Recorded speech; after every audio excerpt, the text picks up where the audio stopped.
healthcare. So we also provide online medical courses in India. We also own and operate the world's largest online psychology training website. And we've done about 25,000 approximately courses during our existence over the last 10 years. Um, we recently also bagged an accreditation from ODL-QC Government of UK for our portal Psychology World. And as I said, we've been working with Government of UK. We also have a tie-up with University of Derby. We've worked with a few Indian clients, and we've installed about 100 plus learning management systems in United States of America, including some for Thomson Reuters, City of Petaluma, University of Notre Dame, etc. In total, we handle about a little over 1.5 million students every year, which is about 15 lakhs individual students every year, year on year. That's what we handle.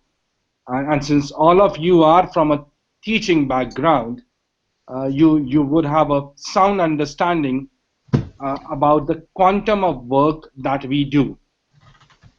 The essence of this lecture is going to be about knowledge management, and therefore I'm trying to give you a background about, if we are a very small company in terms of people.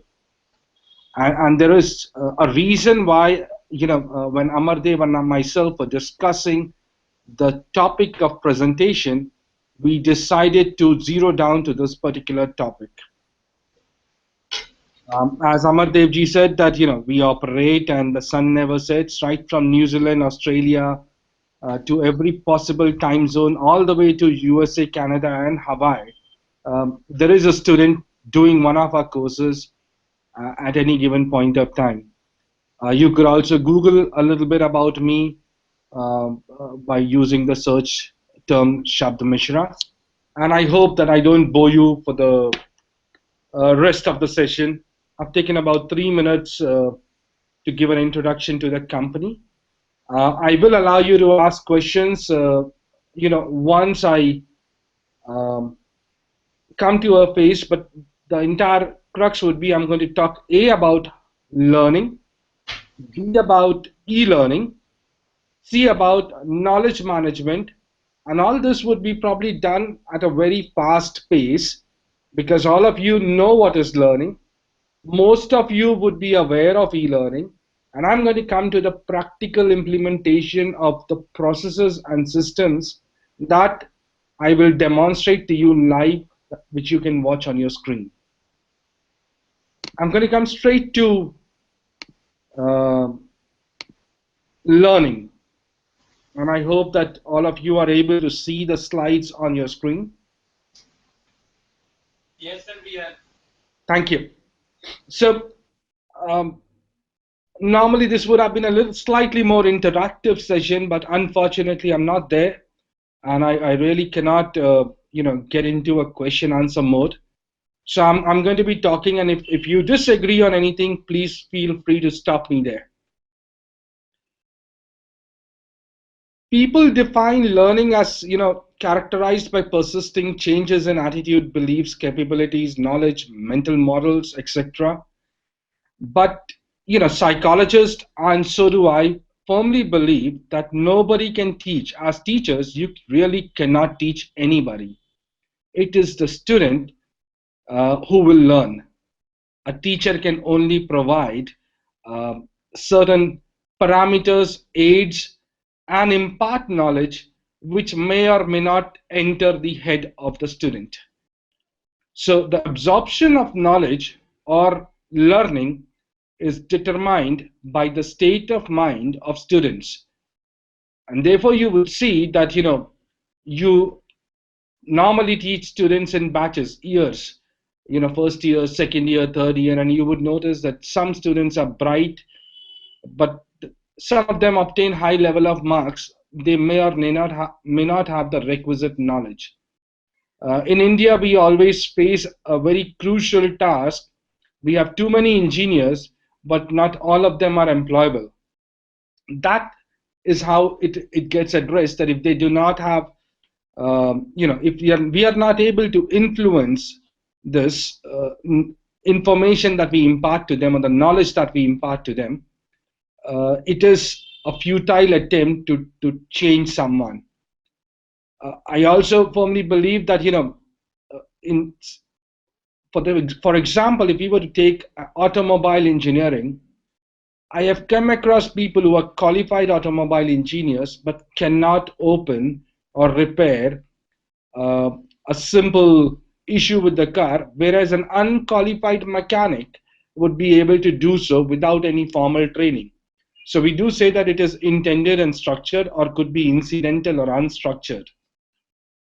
And sometimes unstructured and incidental knowledge, which is experience based, is far higher than structured and intended. So learning could happen in either of the way. One of the biggest limitations of the models that we continue to practice in India, and I'm not saying all of us would do that, but most of us continue to do that, is it's a solutions focused training. If this happens, what happens next? Let's make an assumption, prove a theorem, hence proved. That's how our knowledge continues to be focused. And the matrix by which we measure this learning, whether we have imparted the learning to the student or not, is by examination and not by business results. So if somebody clears an examination, they are deemed to know what they have learned. Yes, I call it, the lottery of exams, because if they studied something and it appears in an examination, they are able to clear it. And it's just not about students. You and I both have been through the same process. What happens when technology takes a dramatic turn? What happened when iPads were introduced, when Androids were introduced? Um, we're currently using Google Hangouts. Now, it's a shift of technology. Honestly, I've never been on a Google Hangout. I normally would have preferred a GoToMeeting or a WebEx. So you need to adapt to new learning requirements and new tools and technologies. And the current system in India still is far, far, far delinked with what the industry or the corporates require. All of us know this, but there's not much that we can do because we live in a system which is slow uh, to the changes that happen in our external environment. And of course, let's not forget, uh, there is a hell lot of bureaucracy involved as well. If you want to take a leave, you need to apply probably a few days in advance. So, especially with private institutions, it becomes a bigger issue. Why do we want to talk about e-learning in the first place? So before I talk about e-learning, I also want to say e-learning does not replace teachers. E-learning should not be taken as an alternative to classroom learning, but it should be taken as a learning aid and a tool for teachers to simplify and manage their time effectively. And I'll come to it as I move along. The case in point over here is, how about having a system, because you teach the same topics or similar topics year on year, every year, and you have to prepare your own notes, you have to prepare yourself before the lecture, you have to prepare presentations. And what happens if you met with an accident just on the day of lecture and your car gets a dent or you skid off your bike, and when you come to the class, or for those who are married, you had a fight with your spouse, you're not in the right frame of mind to deliver the lecture. If you're not in the right frame of mind to deliver the lecture could be good, could be bad, could be okay, could even be ugly, where you'll throw out 5 students out of the class.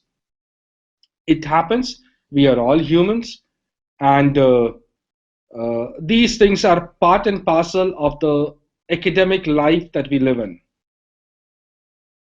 Apart from e-learning being cost effective, the system would be, what if 3,000 students come as and when they please and do a course on their own? If they have a question, they come to you, If they don't have a question, they automatically move on to give the exam.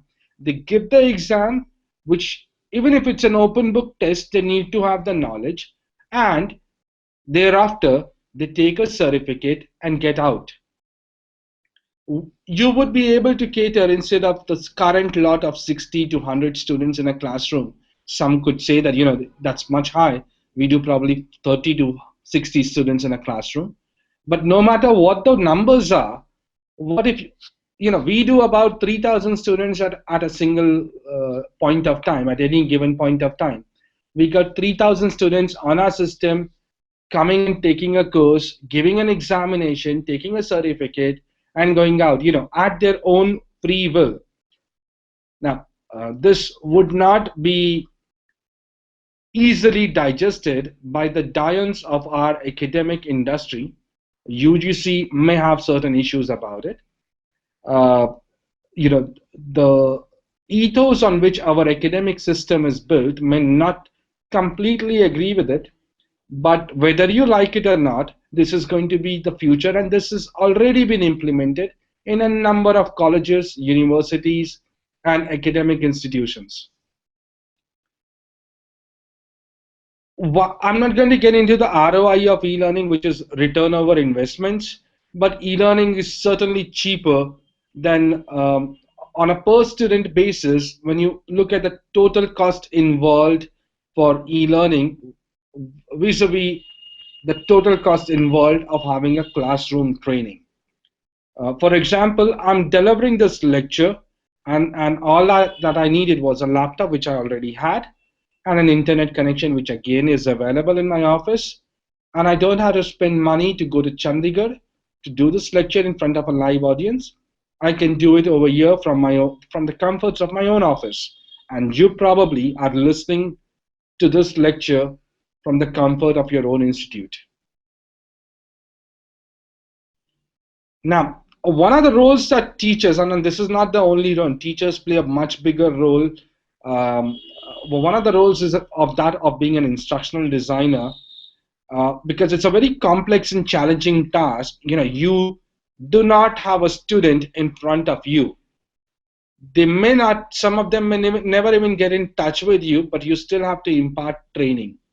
And when I come to the e-learning part of it, I'll say, what are the differences between it?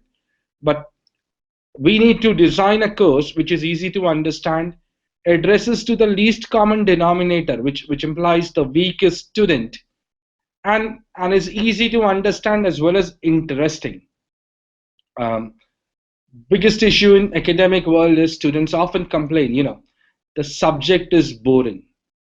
It's a huge challenge for any teacher to make subjects such as thermodynamics or engineering drawing.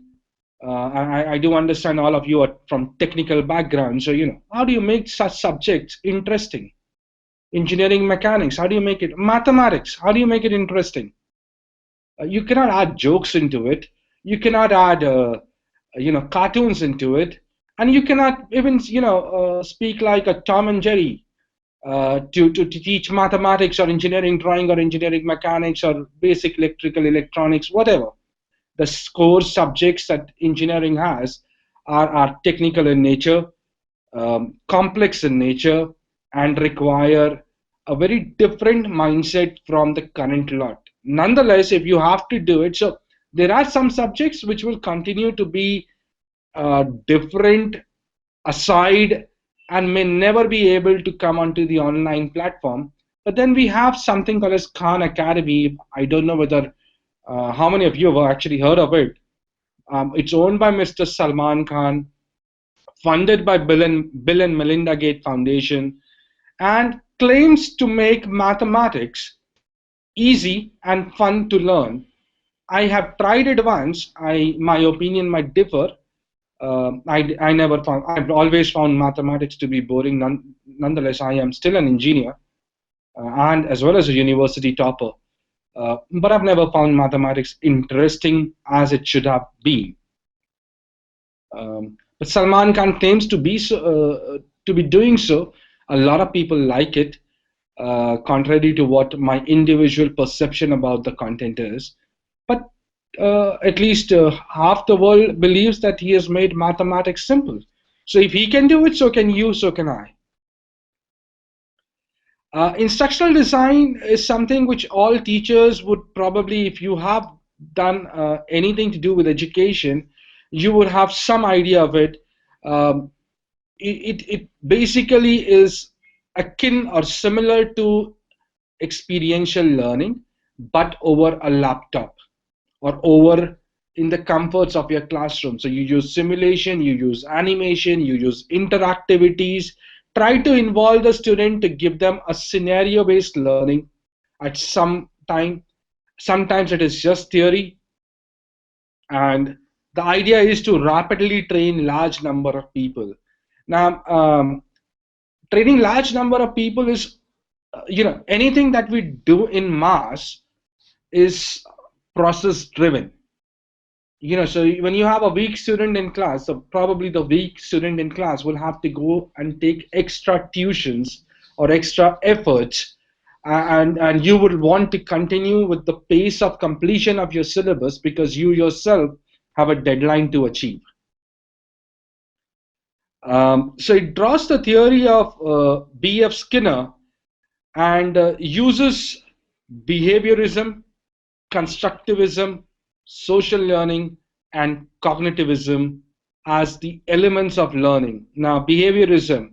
So when we start, looking around, you would see the behavior of a number of people.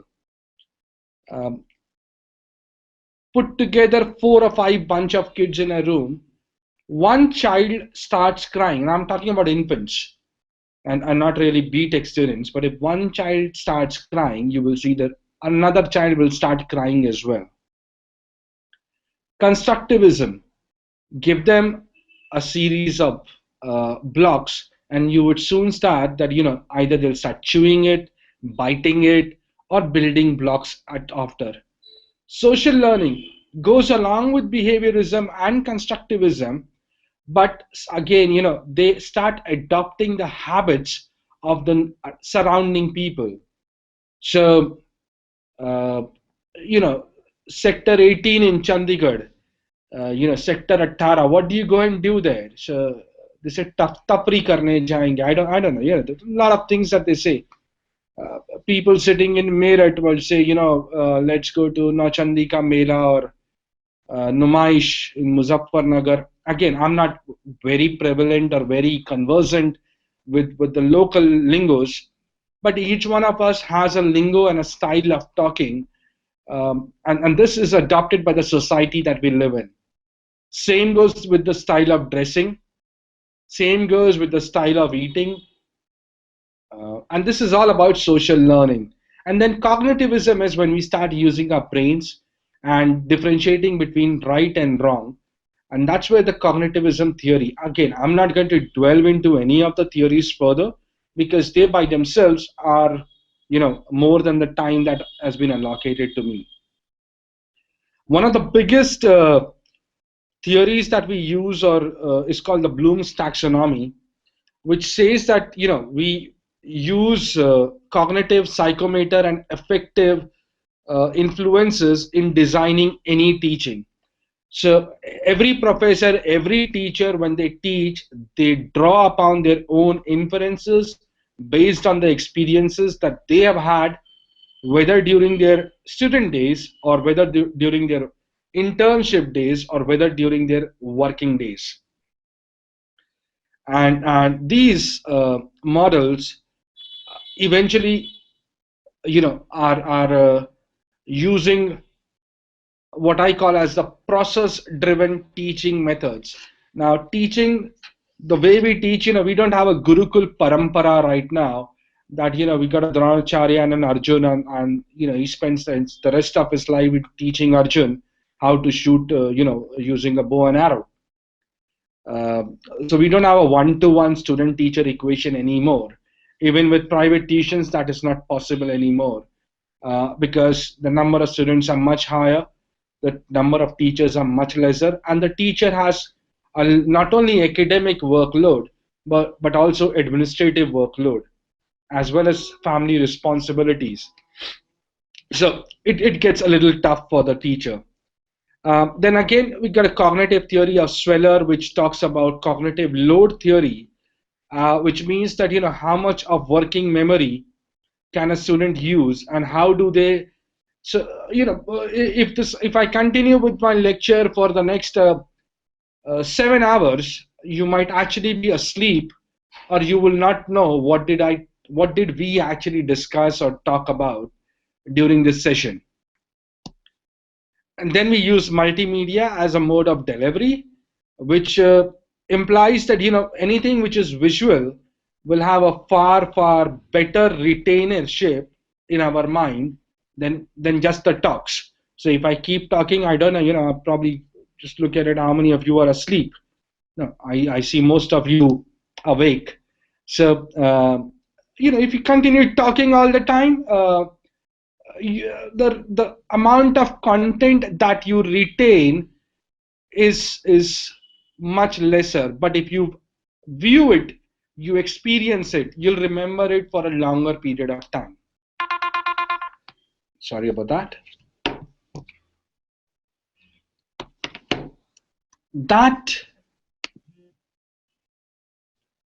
Sorry. Now we come to ADDIE's model, which is the current, which is called as the basic guru mantra of how we design content. So we analyze, we design, we develop, we implement, and we evaluate. We analyze what? The learner characteristics. So if I know that you got a learner characteristic student coming in from class 12, sorry, that they would have certain kind of subject matter knowledge. Normally it is PCM, physics, chemistry, maths. That used to be the case when I studied. I do understand that the system changes, evolves over a period of time. You also want to teach them engineering drawing. The person has never heard about a drafter, forget about holding one. So you now need to design so you first need a drawing table. You need A4, A3, A2, chart papers, a drawing sheet probably. And then you choose an instructional approach. So you say top view. The guy is lost, doesn't know. So we start with, a ball and say, what do you see when you look from the top, and say, okay, circle. What do you look at from a side? Circle. Great.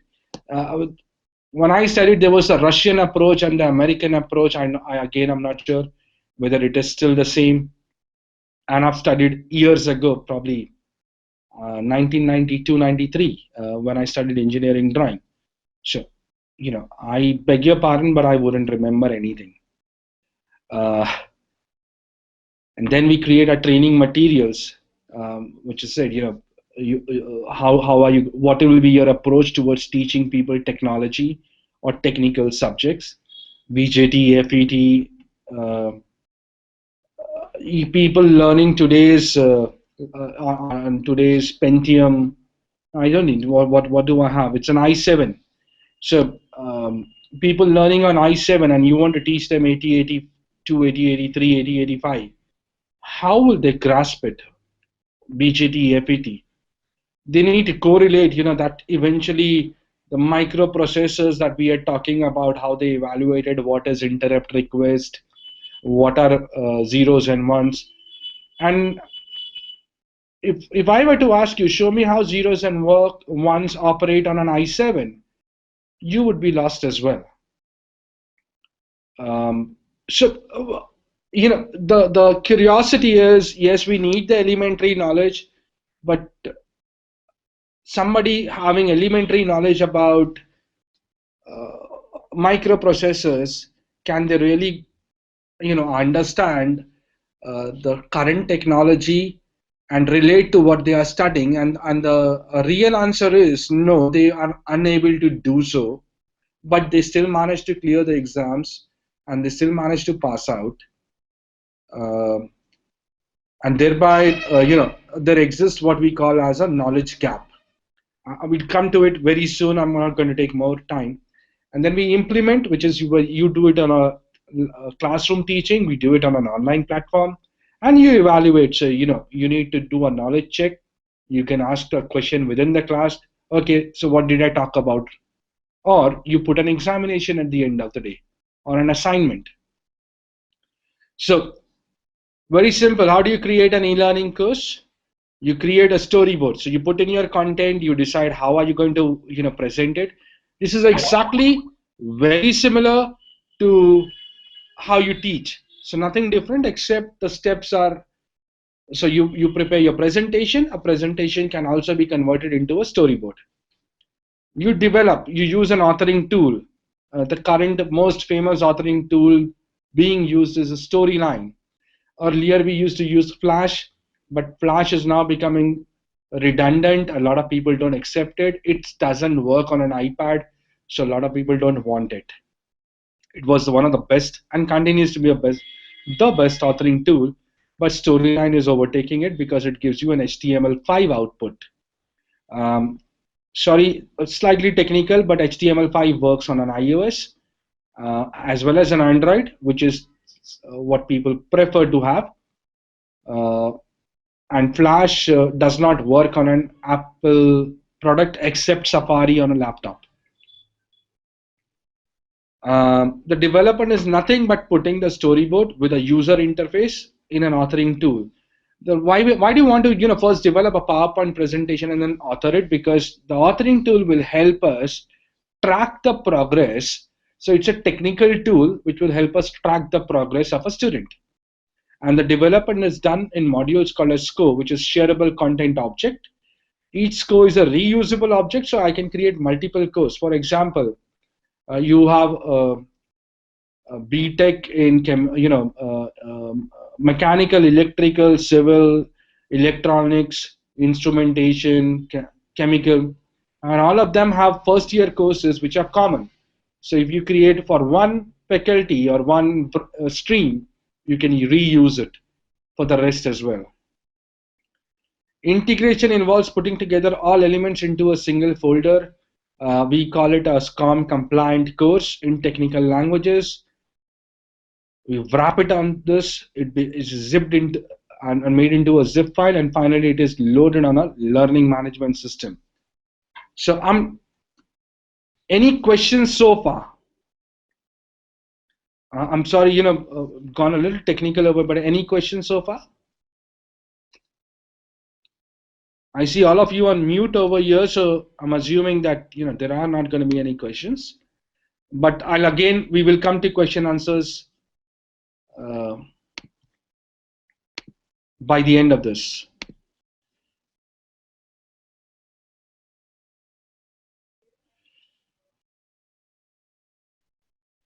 We talk about e-learning. It's basically anything which is electronic and has learning content. It could be termed as e-learning, but when we talk about the definition, so if I were to give you a PDF of this entire information that I'm imparting to you, it is a digital content. It will come to you digitally, but there is no support and no services. So if you're not getting any answers, there is no help available to you. That may not constitute e-learning. You need to have support and services to it. We got classifications as media and tools. Media being video, we are using one right now. Audio, we are using one right now. Text, you are viewing some text on your screens, and you got multimedia. So we are again using multimedia over here. And technical tools, live e-learning, that's what we are doing. Content management system, no. Learning management system, no, we are not using right now. And learning content management system, again, we are not using it right now. As we do, block diagrams, easy way to get rid of complex issues. Make a black box and say, this is a black box, and we put a learning, learning content management over here, or a learning LCMS. So we got the bone of all e-learning projects would be a learning management system, which basically what it does is it keeps a track of the student's progress and also does a gap analysis, which means how much does the student know or does not know. But that is not the only model. We are currently using an instructor-led and synchronous model. That's what we are doing. We created a virtual classroom over here. We could also have done it in an asynchronous model. So anybody comes, puts a comment. We do that on Facebook. Somebody comes, somebody comes, pataka, very nice photograph. Uh, but when you use it in terms of language or learning, the language is different in terms of learning models, and you have a topic and people will give Quora, if you have heard about it, Quora. A lot of people come over there and discuss academic topics out there. I'm sure there must be other websites which will be doing it. Learner-led, it could be a chat room, it could be a live discussion, but everybody involved in a learner-led environment would be students and not a teacher or not an expert. And then we have computer-based training or web-based training, which is what I am an expert of. We use a lot of technologies. These are just some of it. We use a lot of standards. The most prevalent standard is SCORM. So I'm going to speed this. But any standard has evolved. So what the entire idea of showing you this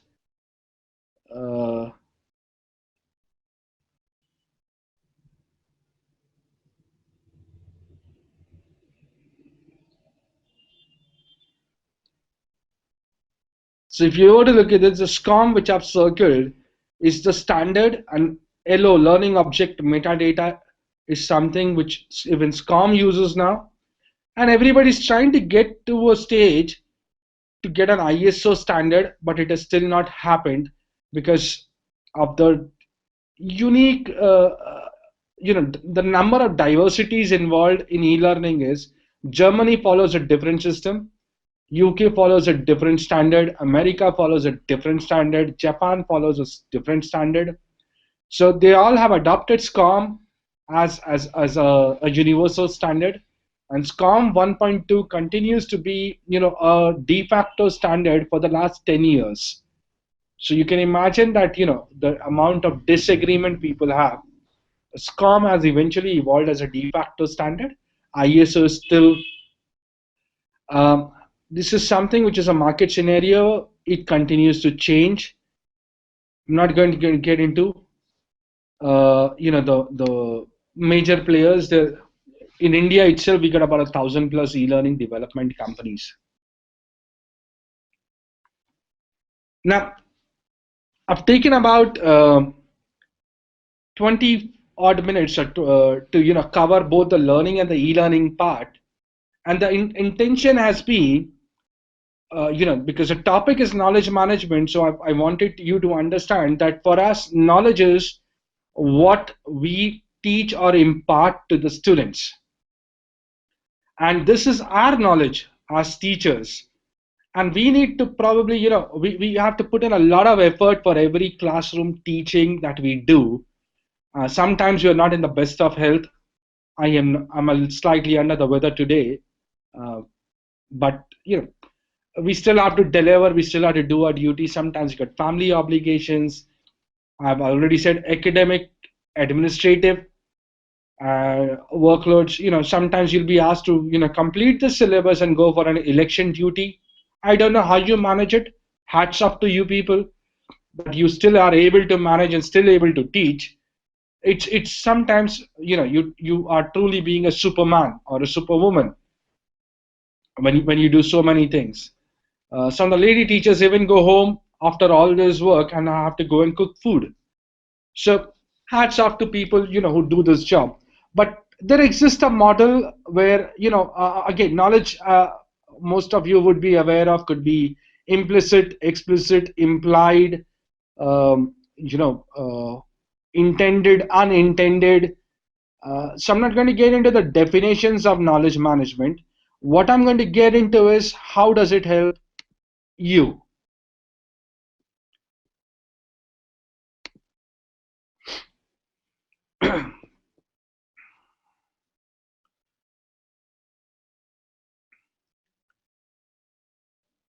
We got, this is a website which is owned and run by us and, operates in about 43 countries. Um, if you have to teach students of 43 countries, how will you do so? Are you going to stay awake 24 by 7 and keep delivering lectures? Or even if you were to schedule your time based on time zones, are you going to sleep one day at 1 a.m. and then get up at 4 a.m. and deliver a lecture, then sleep again and get up at 6 a.m., then go back to sleep and then again get up at 11 and then 2 p.m. to deliver lectures, every day, day on day, every week, week on week, every month, month on month, every year?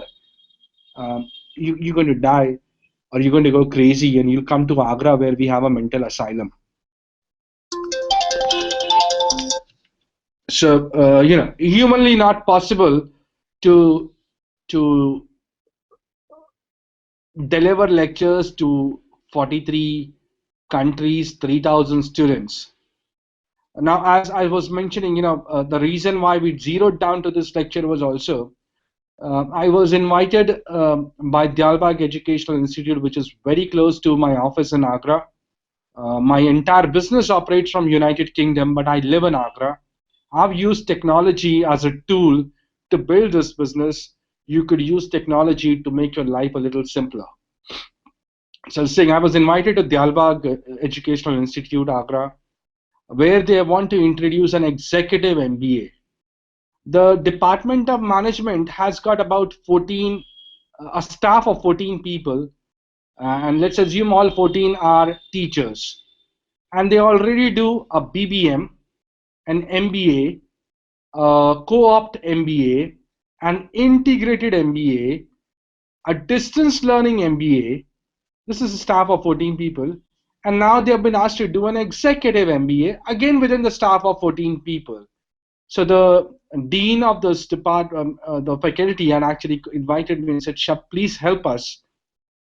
How do we handle it? I said, go talk to your director or go and tell them you can't do it. He said, there's no answer. We are not given choices. We need to still go and do it. So he said, you got a e-classroom. Why don't you use that? But they follow a synchronous mode, exactly like what we are doing right now. It's a synchronous mode. The link can break. My voice can blur. I cannot be very clear when I am talking. My internet might, conk off. Your internet might go off. Amardev ji is already, conked off twice. A number of issues can prevail in a synchronous environment.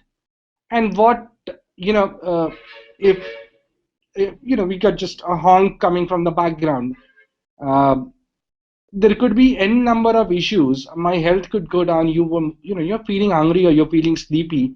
So, this is an interesting lecture, but what if I could do it a little later, maybe at 5 o'clock when I would be much better, or early in the morning, which is the best time for such lectures, and not really after lunch.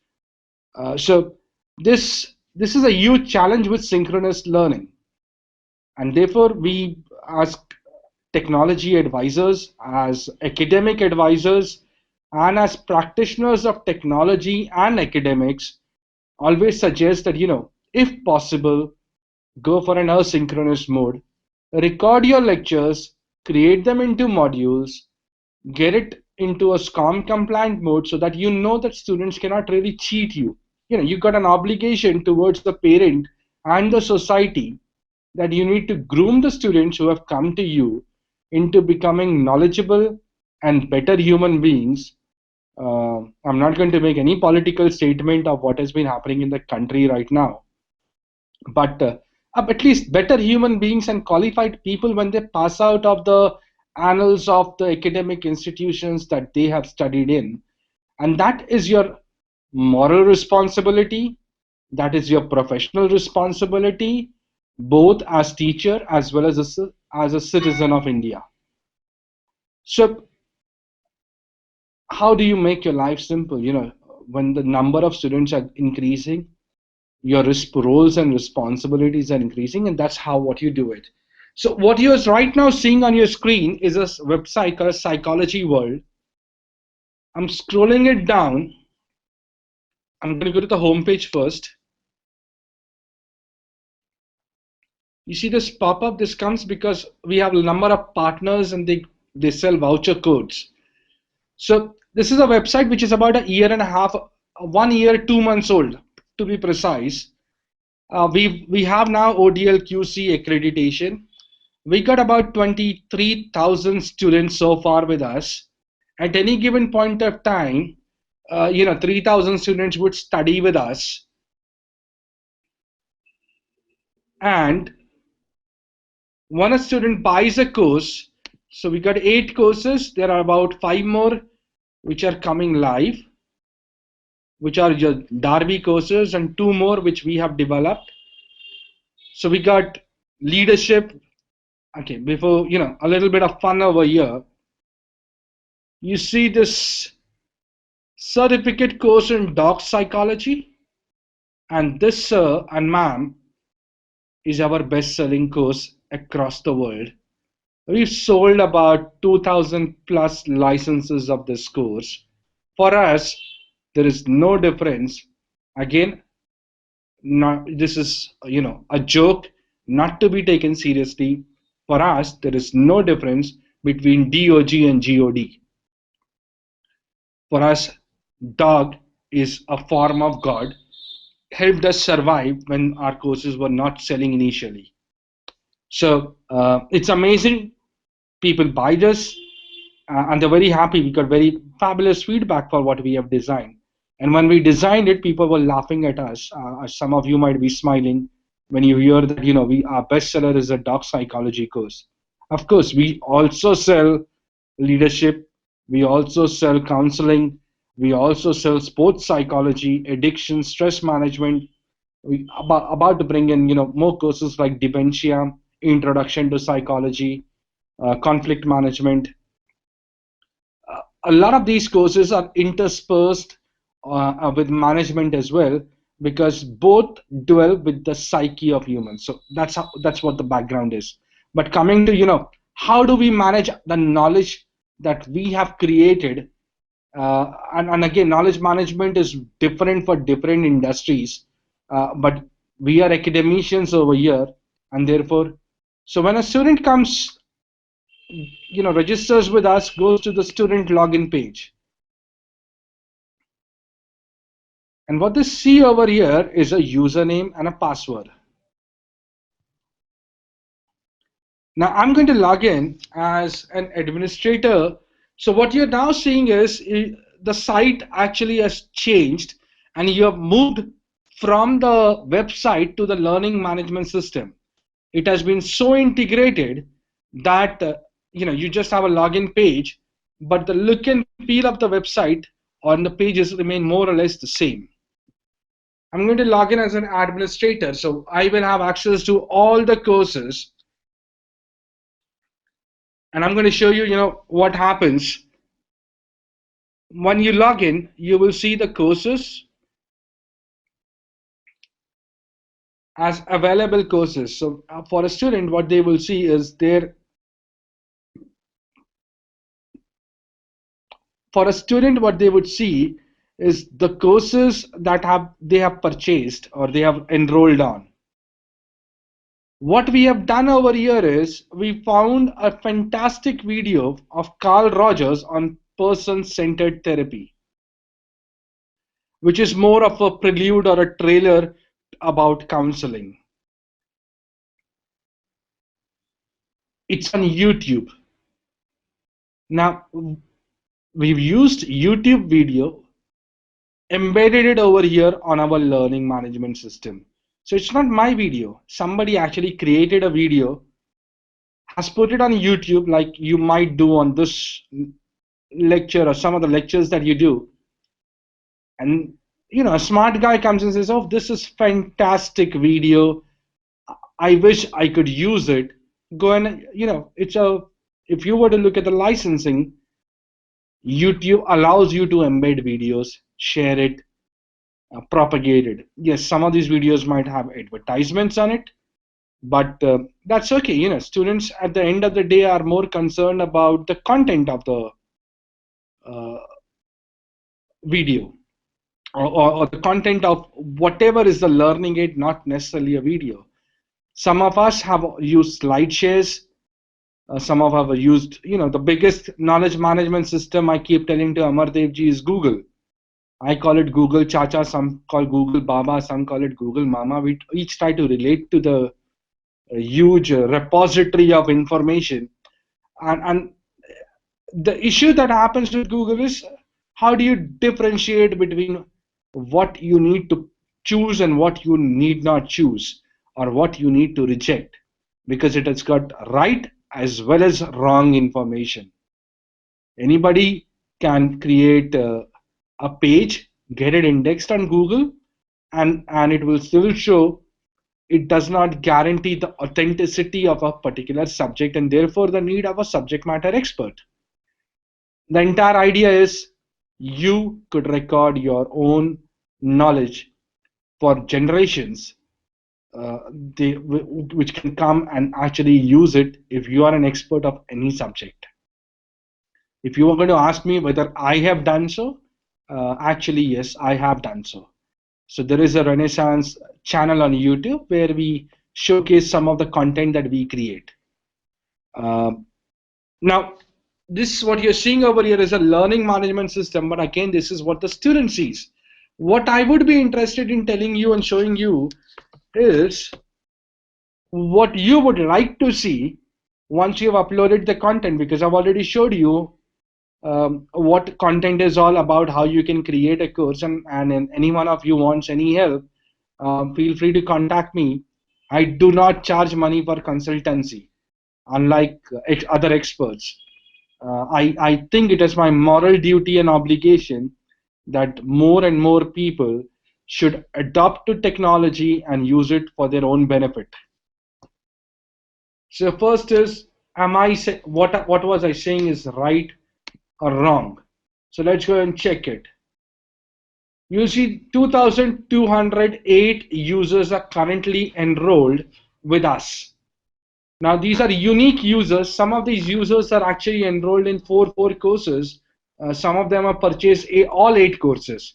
But the number of you, sorry, but the total number of licenses are over 3,000.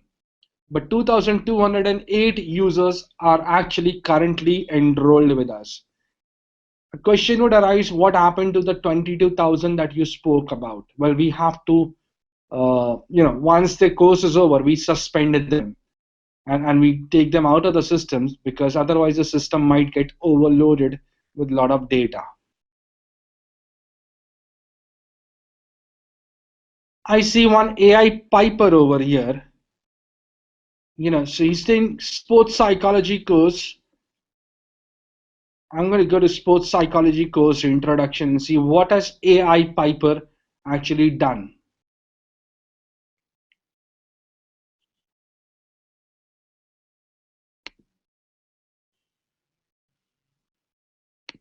So I'm going to see whether has he done module 1.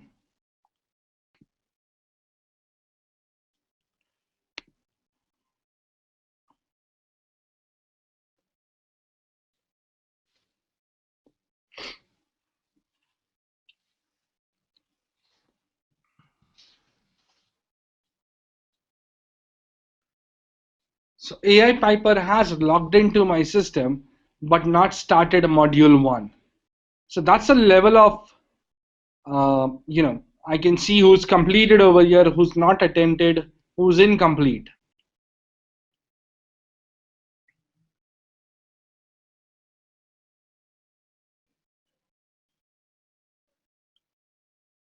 This is what you get as a report as a teacher.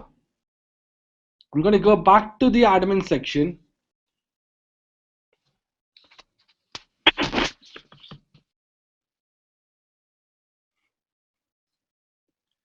And let's try to look at, what is happening right now. Are there any live users?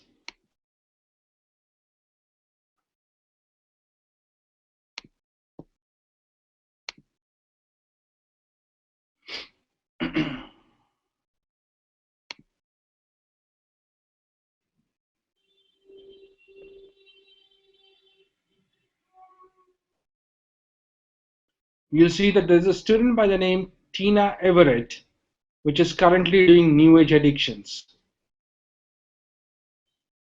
And I can actually look at this IP address and actually trace where is she right now.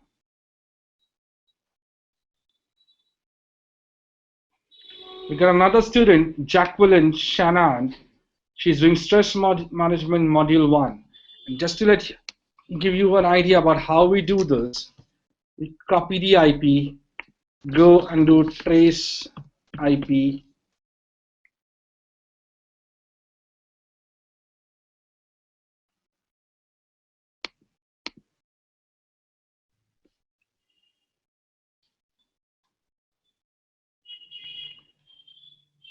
Now the idea is, why do I want to show you this is, you get students who say, sir, I was not well.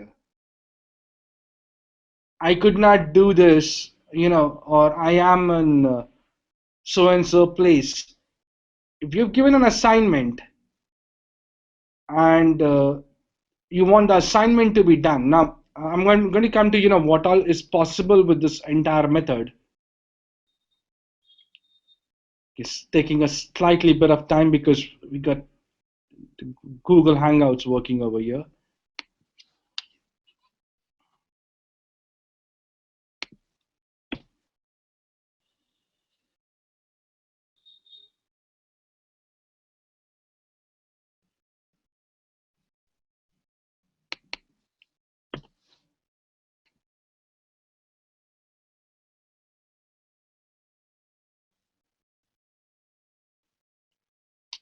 So the student is in Australia, Canberra, and we do have an address over here and a map which shows where is the student located. Sorry, we came back to where I am.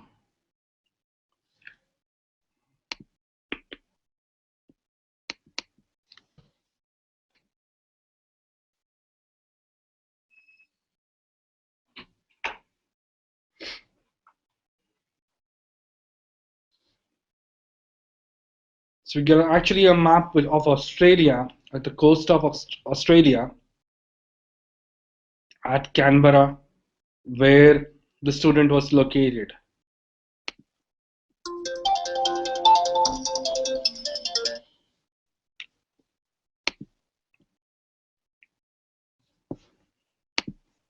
Now coming to, what can we do with, bear with me.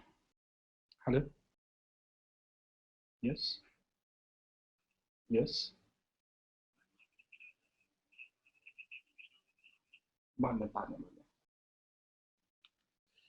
Okay, I thought so somebody calling me from your institute, so I took that call. What we see over here is an exam. Now, because I have an exam, I'm the admin, so I have the access to the exam. So I'm going to go to sports psychology and launch this.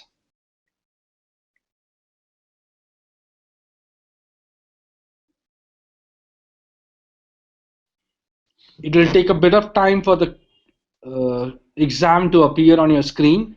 So let's be slightly patient.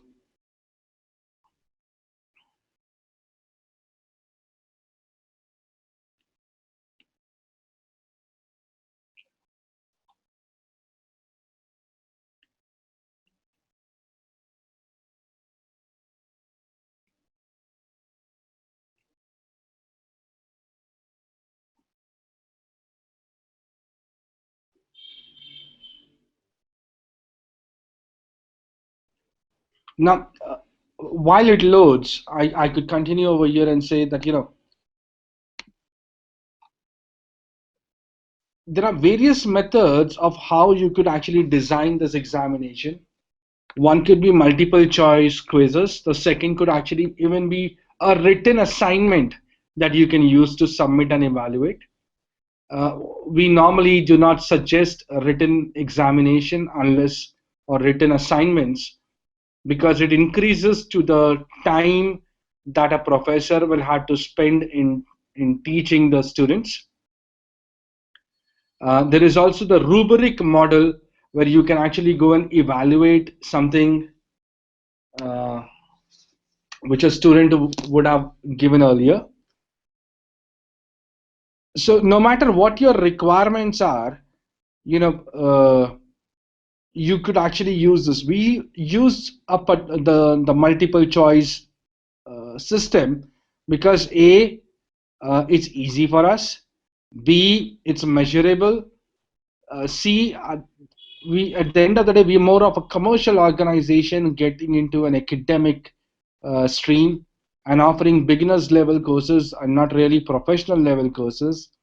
Anybody who studies with us is already aware that they're going to learn a beginners level course. And last but not the least is um, the idea is to encourage psychology and the study of it, which you will be shocked and surprised. Either of the case could be.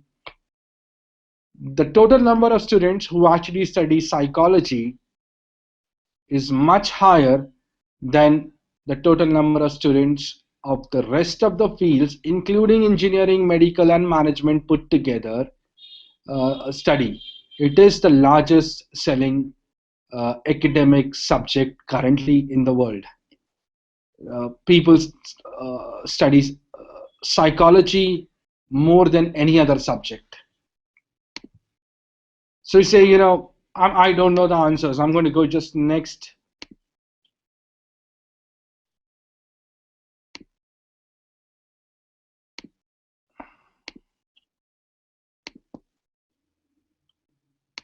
It's a multiple choice question.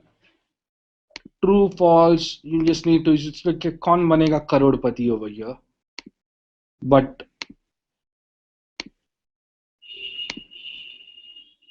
and you only have 15 minutes, so you can think about it. After 15 minutes, so you see a timer that is going over here. I've done, already utilized about 40 seconds on my timer. I can read the question. I can go and open my book if I want to clear it. So I've finished my questions in less than a minute if I really wanted to. I only have 3 attempts, and if I want a certificate, I will only get it after I get 40% marks. If I only have 3 attempts, so if I fail in all 3 attempts, I now have a choice to submit my answers or review. So I'm going to review my answers.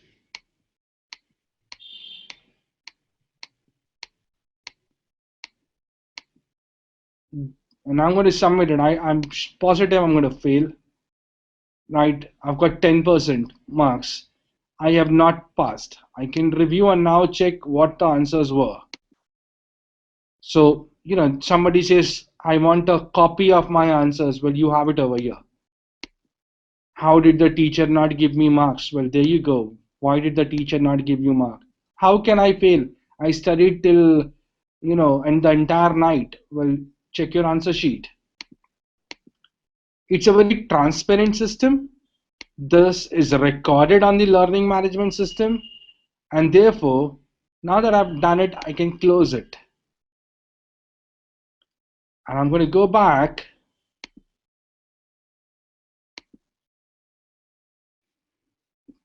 to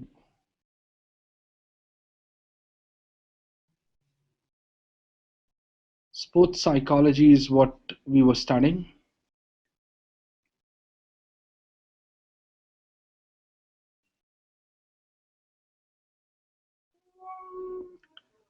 Taking the examination. I want my certificate.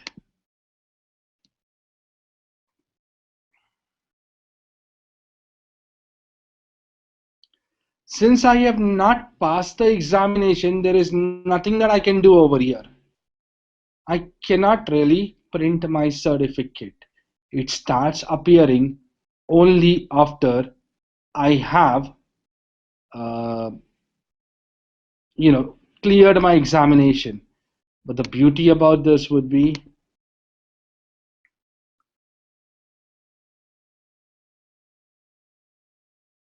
sports psychology, exam grade 10%, get your certificate.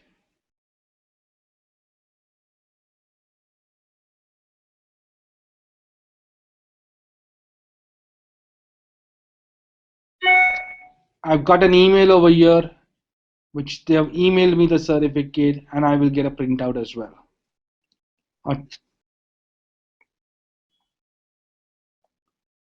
Of 10%.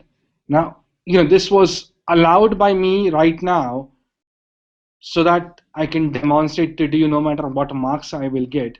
But this is actually prohibited. A student will not get a certificate. So we put in a certificate over here. Psychology World has got the certificate on February 23rd. The date is taken by the server,